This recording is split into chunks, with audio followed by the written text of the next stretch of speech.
Welcome to Winning Souls. I'm your host, Joe Chapin. Today we're going to be talking about the Detroit Lions because the Detroit Lions went into Green Bay and won convincingly. And I know a lot of people, they go, that's what's to be expected, right?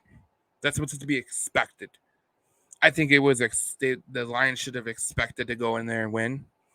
But when you look at it in the totality of what their body of work is through the first 4 games that they have played, think about it like this: they have went into Arrowhead, the Super Bowl champs, Kansas City Chiefs. They beat them in Arrowhead, a tough place to play, a place where a lot of teams don't win. A lot of place, it's a tough place to play with the crowd, everything. Teams don't win in Kansas City. Okay, so you went to Lambeau yesterday.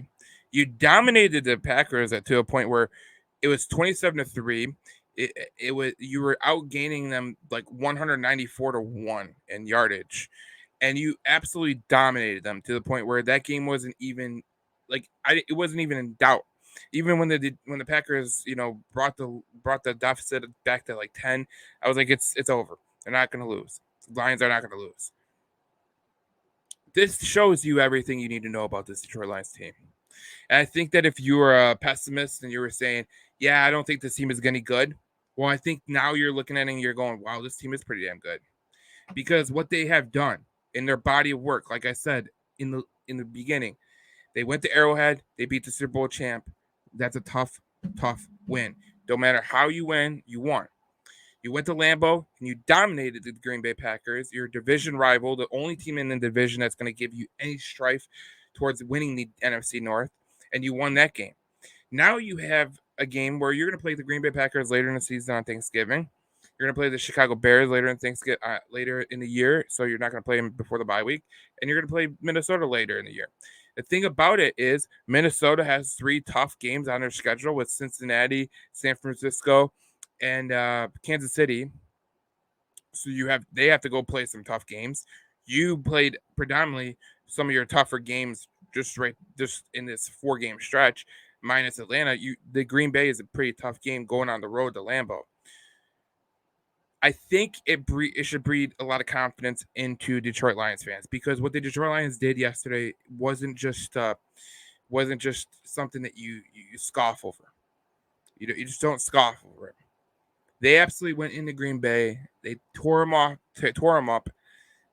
Even though they lost to Seattle, I remember earlier in the year after the Seattle game, people were worried about the pass rush because they didn't get a sack, and the only sack they had was a Geno Smith running back into practically his own end zone before he got sacked by Alex Anzalone. And they had the worst sack percentage in the league, but they were top 5 in pressures. And I asked, what do you make of this stat? 34 pressures, the worst sack percentage in the league. It seems like the Detroit Lions have turned the corner on that. It seems like the Detroit Lions have turned the corner on the sack percentage, because they are absolutely sacking the quarterback at an enormous rate, to the point where they are number 1 in the league in sacks right now. So it tells you everything you need to know about this team. Obviously, when we looked at the stats earlier in the year, everyone was going, are they going to be able to sack the quarterback? Are they going to be able to get to the quarterback? You lost James Houston. You lost Josh Pascal. That's what's the most impressive about this whole thing, guys. You're without Emmanuel Mosley, who hasn't played yet. You're without Chauncey Gardner-Johnson, without Kirby Joseph. You're without Josh Pascal. You're without James Houston. You're without a lot of guys on the defensive side of the ball. And you're probably going to get most of those guys back in the later portion of the schedule. And you have just played 4 games, one against Super Bowl champ, one against your division rival, who is your only competition in the NFC North. Let's be totally clear here. And you played a team from Seattle who they beat you, but they're a pretty damn good team. And you played Atlanta. And you went 3-1 in that stretch. That's a good first quarter mark. Now it's on the Detroit Lions to make it better, because when you go into the next quarter with the Panthers, Bucks, Ravens, and Raiders coming up, there's only one team that you say it's going to be a tough game, and that's Baltimore. When you go into Baltimore, it's always going to be a tough game. They have a tough defense. Lamar Jackson, Mark Andrews, they're good. They're a really good team, and they're going to always be a pain in the ass to play against.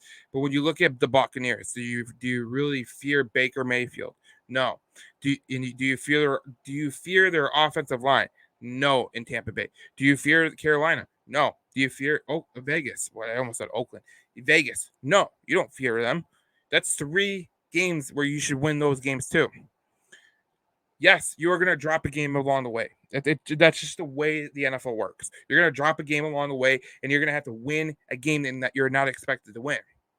But if you look at the way the first quarter went, you lost a game that you should have won against Seattle. But if you look at it, you went on the road to probably the 2 toughest venues you will go to besides maybe Baltimore, maybe Dallas, and you won. You stole 2 victories on the road. Yeah, I remember what Bill Belichick always used to say. He wanted to go undefeated at home and steal a couple of victories on the road. And the Detroit Lions have already stolen the victories on the road. Now, everything they do from here on out, they have to protect home field, and then let's go steal some more victories on the side. And if you do that, potentially you are looking at a team. Your team, the Detroit Lions, could be if they win their home games and then they steal a couple on the road. You're talking about a team that is competing for the number 1 seed, and that's the reality for the Detroit Lions right now because they actually do have a chance to compete for the number 1 seed. They need to make it. They need to make it work. Obviously, they need to back up the claims. But when you look at the way this team is going, and you look at the schedule that Philly is going to play, and the schedule that San Francisco is going to play, and you look at Dallas losing Trayvon Diggs, and you getting healthier, there could be a potential shot that the Detroit Lions have the number 1 overall seed going into the playoffs. And if you're a Lions fan, you've waited all your life to have the number 1 overall seed. If you had Ford Field season tickets, you have never seen a home playoff game. Nevertheless, home field throughout the playoffs. So it's imperative what they did. It's imperative to look at what the Detroit Lions have done in the first 4 weeks and go, man, that's incredible. That's good. Let's keep it going. And with the 4-game stretch you got coming up next before the bye week, it's entirely possible you could be 6-2 by the bye and totally taking control of the division and potentially having a run at a number 1 seed in the conference.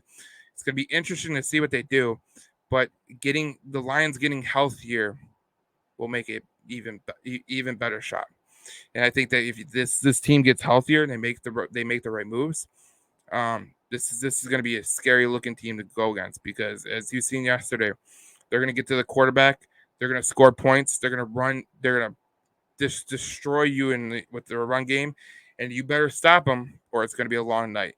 I'm Joe Chapp of Detroit Lions News and Between the Whistles. I will see you in the next video, and we'll be breaking down this, I think, on the Detroit Lions News podcast too. So follow, subscribe to the Between the Whistles YouTube channel because we will have more Detroit Lions stuff, Red Wings stuff, Tigers, Pistons, and Wolverines and Spartans.